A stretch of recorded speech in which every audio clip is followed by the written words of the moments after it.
You got an all-day parking pass. Everybody's got an all-day parking.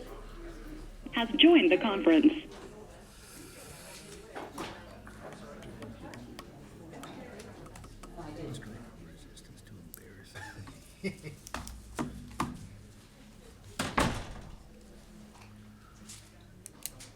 See, the problem is the lack of resources and the cutting of everything is also about practice. And it's not that's just one thing. Who just joined? Your 4-hour ones won't work. Oh, yeah, that's right. Hello. Donna, Okay, thank you, Donna. you're welcome. Okay, we are back in session, and we'll begin the afternoon session with a report from our Strategic Planning Committee, and I'll turn to the Vice Chair of that committee, Ms. Jill Kamens. Thank you. In Mr. Ford's absence, I will quickly say that we received a great update yesterday from Dr. Townsend Smith on some of the good things that have happened to move our strategic plan forward. And today we will take action on a couple of modifications to the strategic plan relating to breakfast and summer meals that we discussed and heard about from Dr. Harvey at our November planning. Thank you. How do I go up? Just to make sure that I have this correct. We are talking about two proposed revisions to the strategic plan, one involving innovative school breakfast and the other involving the summer meal program. So we recommend that those two changes be approved today. Very good. Those will be part of our actions to consider later in the meeting. Thank you, Ms. Kamens. We'll now turn to our Business Operations Committee, and Chair of that committee, Mr. Duncan. Good afternoon. My name's Alan Duncan, along with my friend Todd Chasteen. We are the leaders of the Business Operations Committee. We have one item for action on first reading, which we discussed at some length, had a very good discussion yesterday on the Innovative Partnership Grant Awards, which Dr. Davis DeGaulle presented, and had a good discussion about that there are two waves. Several schools, 10 schools been selected in the first wave, then there will be a second wave, if you will, of selectees. And the board, I think, has asked for, and we've duly taken note that having some discussion about, as we go forward with the criteria, which the staff's done an excellent job of trying to work out a criteria basis, but I think there's interest in the board continuing to discuss that with the staff as we go forward. So I think everybody appreciates the input we got. Our BizOp, and that will be for vote on first reading today. Our BizOp 2 item was a closed session matter discussing a potential contract, as you will recall. Our discussion items, BizOp 3, was to follow up on State Board of Education prioritized budget requests. Thanks to Catherine Johnson and her staff who prepared, as you recall, a very thorough spreadsheet that set out the different proposals that are out there.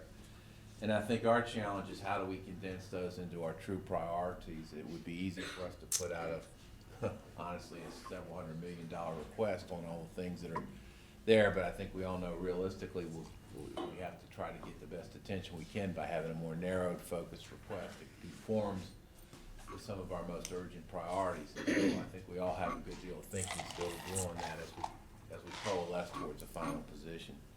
So thank you for all the work that's gone on that by all our staff members, not just the finance department, but also board members who are working on these priorities as well. Our BizOp 4, which is another discussion item, which was really just introduced at this point. It's a proposed rule on supervision and administration of state and federal education funds to support North Carolina's general and uniform system of free public schools, BGOVR 007. And this was brought forward just for introduction at this point. I think we will definitely need to have some discussion, some refinement as we go forward. I think it's important that we spend a good bit of time with staff and work through some of the things that are set out here. A lot of this is reflective of things that have come up in discussions with our staff over a period of time, and also things that have been brought forward by board members. And so we're trying to set forth in this rule some good working order, and I think priorities we all agree on, but in terms of making sure we've got the details right, we all need to take a good look, and the BizOp committee will spend some time with staff and with other board members in terms of input and consideration. on that policy. We had a monthly requested update on vacancy report, which had no questions on this particular month. Then we had an update on contracts. We had the executed contracts report and the planned contracts report.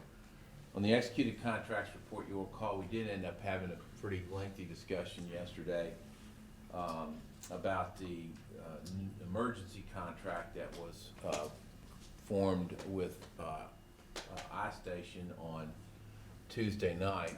And as a result of that, Mr. Chair, I would, from requests we've got, I'm sorry, thank you. As a result of that, we will have two things that we're going to work on. One is we're going to discuss some amendments or possible amendments to the contract policy, or some revisions to the contract policy, which the Biz Committee will look at and bring back to the board for consideration next month. The second thing, and this results is in light of the many questions that board members have had, and as many questions as have been generally articulated on the emergency contract with iStation, unless there's a disagreement about this by the board members, and I'm not aware that there is, but if there is, we will certainly discuss it, to make a request for more information on the contract formation and its terms. And what we really want to do is make sure all our questions are answered. So if you have any additional questions that you have not already forwarded, please forward them. And we will send a letter. We will put it together in a written form and send a written request to get more information and any supporting documents for this contract, including the terms of the contract, which the board members at this point are not yet, or still had questions, as was reflected in yesterday's meeting. You'll recall the original contract was a $2.8 million contract, and I'm using rounded numbers for purposes of discussion. That was the one that was stayed by the court, and then there was a period of a no-cost contract for several months that Amplify entered into with the department for iStation entered into with the department for purposes of providing the services without interruption. And then there's the stay order remained in effect. The no-cost contract expired on December 31st, and the stay was subject to a temporary restraining order for a period of about 10 days. And then when a preliminary injunction order was, or hearing was held, the stay went back into effect, with hearings now to go forward shortly. As I understand, they start next week on the 13th of January back at the administrative level. But the Superior Court did not stay, or did not remove the stay in the interim. So we want to get full information about the contract itself and make sure all our questions are answered. And so for purposes of facilitating that, again, unless there's objection, it would be our intent to make sure we get the information the board wants. Mr. Chair, I'd make that request if that's in order. We'll include that in our action items. Thank you. And then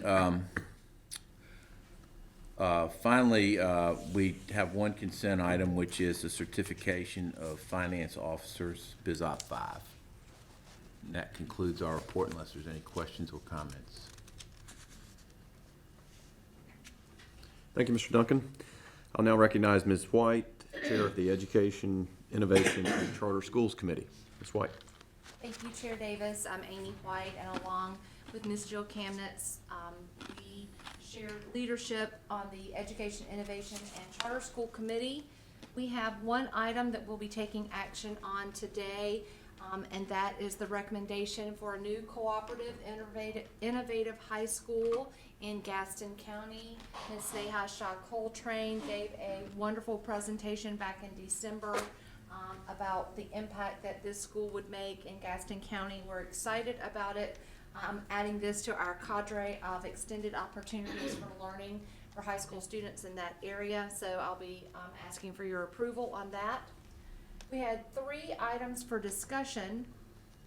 EICS 2, General Statute 115C-218-110 requires that the State Board of Education provide an annual charter school report to the JELOC by February 15th of every year. And so our Office of Charter Schools, in conjunction with CSAB, has compiled data that will be placed into that report. Board members, you had the opportunity to review that report. You saw a presentation yesterday by Office of Charter School staff and Alex Quigley, who is chair of the Charter School Advisory Board. If you have any questions, please direct those to staff, and we will vote on that final report at our February meeting. EICS 3 was the recommendation from the Office of Charter Schools for renewal recommendations. There are 18 schools on that list who have been recommended for approval for as many as 10 years and as few as 3. We have one school on that list who has not been recommended for a renewal. Again, board members, you've got a month to review that data. Please, if you have any questions, contact me, or you might contact Dave Machado in the Office of Charter Schools. EICS 4, Charter Schools 2021 enrollment increases and grade expansion requests. You had several that are looking to increase their enrollment or include new grades to their schools, and those have to come before us because it is an amendment to their original charter. Then we had an update from the ISD, and according to State Law 2019248, Senate Bill 522, which was approved in this last session, our board is required to communicate with the agency to make sure that any qualifying schools identified for any ISD list are engaged in strategies in compliance with federal and state law. And so Dr. James Ellerby gave us a review of how the agency is responding to Senate Bill 522. He also gave us a terrific update about the state's only ISD school at the current time, and that's Southside Asheville in Robeson County. Efforts that are being made with community engagement and student learning, and several activities that occurred since our last board meeting update.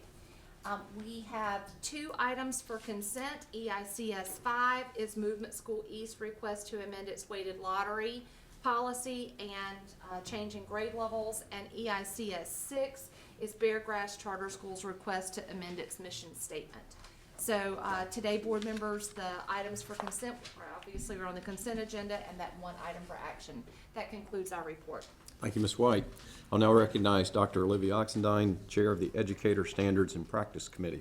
Thank you, Chair Davis, and I am Olivia Oxendine, Chair of the ES&P, and joining me in that leadership role is Ms. Amy White. One discussion item this month, and it pertains to the House, it's related to House Bill 107, and it is all about the sanctions, and this is from Session Law 219-149.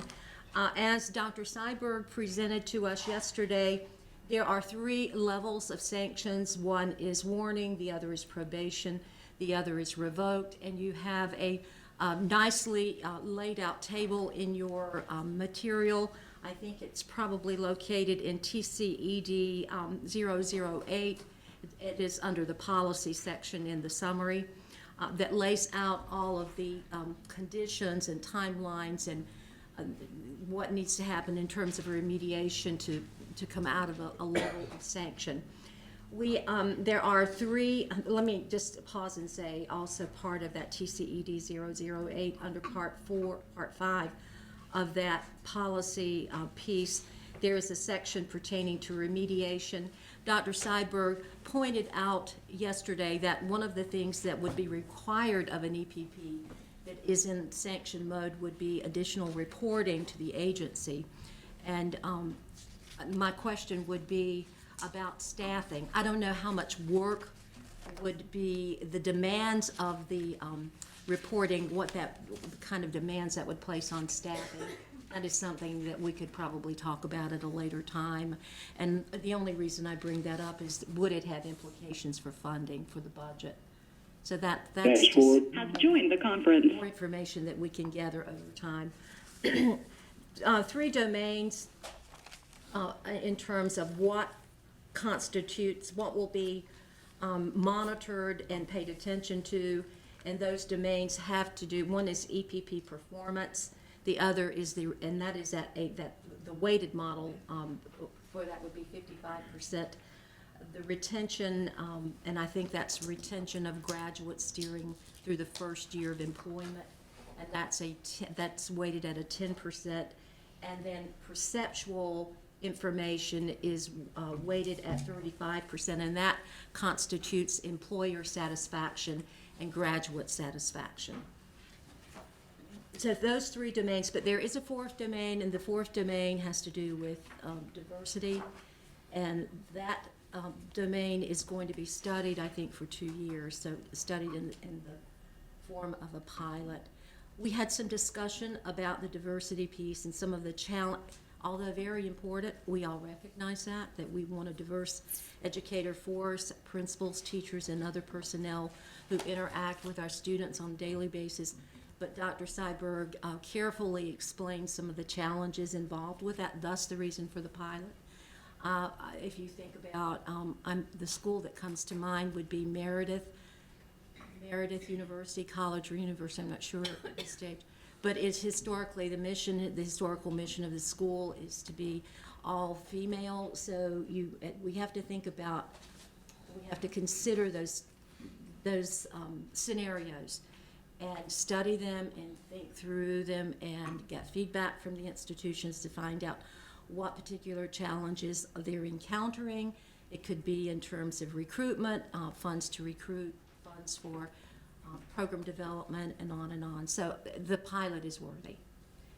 So we'll get, over time, we'll hear more about the pilot. So this report, or the sanctions work, will be presented to the JLEOC. I'm thinking probably next month, or I know right away. And we will act on this next month. So that constitutes my one item for the month. Thank you, Dr. Oxendine.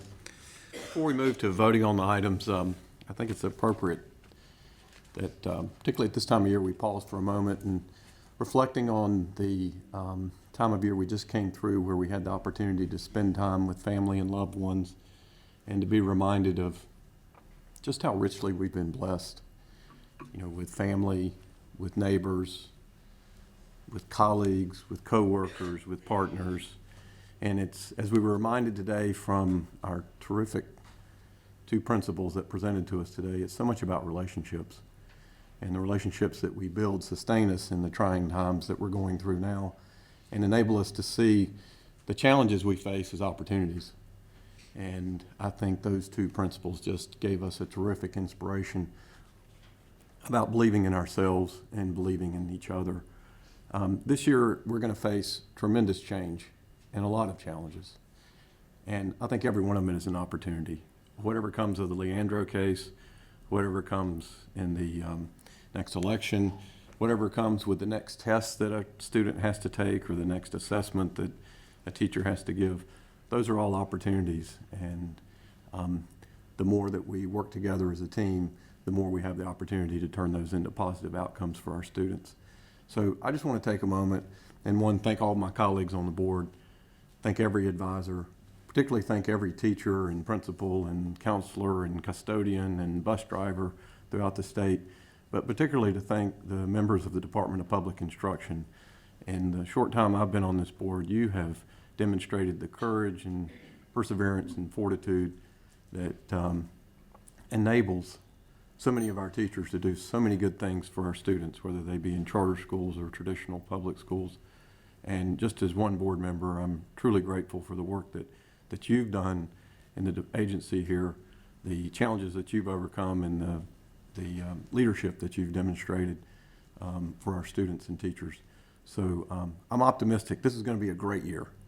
We're going to achieve some great things for kids, and we're going to do it together as a team, and I look forward to doing it with you.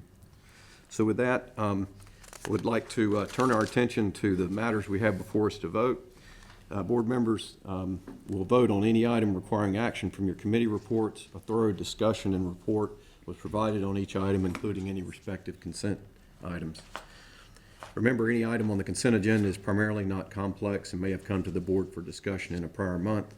I note also that board members have seen these consent agenda items for at least a week. So at this time, I ask if there's a request to remove any item from the consent action or action on first reading agendas. Hearing none, I ask for a motion to approve the following. First, the December 4th and 5th, 2019 meeting minutes. The acceptance of the school connectivity report as presented by the Digital Learning Committee. The 2 changes to our strategic plan as presented by our Strategic Planning Committee. EICS 1 and 5 through 6. SLA 1 and 3, along with the request to provide a contingency plan for the Read to Achieve assessment in February. BizOp 1 and 5, along with the request to provide the additional information concerning the emergency procurement for the Read to Achieve diagnostic tool, and that additional information be provided in February. Is there a motion to approve those items? So move. Motion by Mr. Keenan. Is there a second? Second. Second by Ms. Kamens. Any discussion on these items? Any questions? Hearing none, Dr. Townsend Smith, we call the roll to capture the vote. Mr. Buxton? Yes. Dr. Oxendine? Yes. Emmons? Yes. Mr. Keenan? Yes. Mr. Hall? Yes. Dr. Tipton Rogers? Yes. Ms. White? Yes. Mr. Chastain? Yes. Mr. Ford? Yes. Vice Chair Duncan? Yes. Chair Davis? Yes. Motion carries. Well, thank you to our fellow board members, staff, all those who participated in our meeting today. This concludes our committee meetings. And hearing no items of new business, I ask for a motion to adjourn. Move to adjourn. Motion by Ms. White. Is there a second? Second. Second by Mr. Hall. Dr. Townsend Smith. Mr. Buxton? Yes. Dr. Oxendine? Yes. Ms. Camden? Yes. Mr. Keenan? Mr. Hall? Yes. Dr. Tipton Rogers? Yes. Ms. White? Yes. Mr. Chastain? Yes. Mr. Ford? Vice Chair Duncan? Yes. Chair Davis? Yes. We're adjourned. See you in February.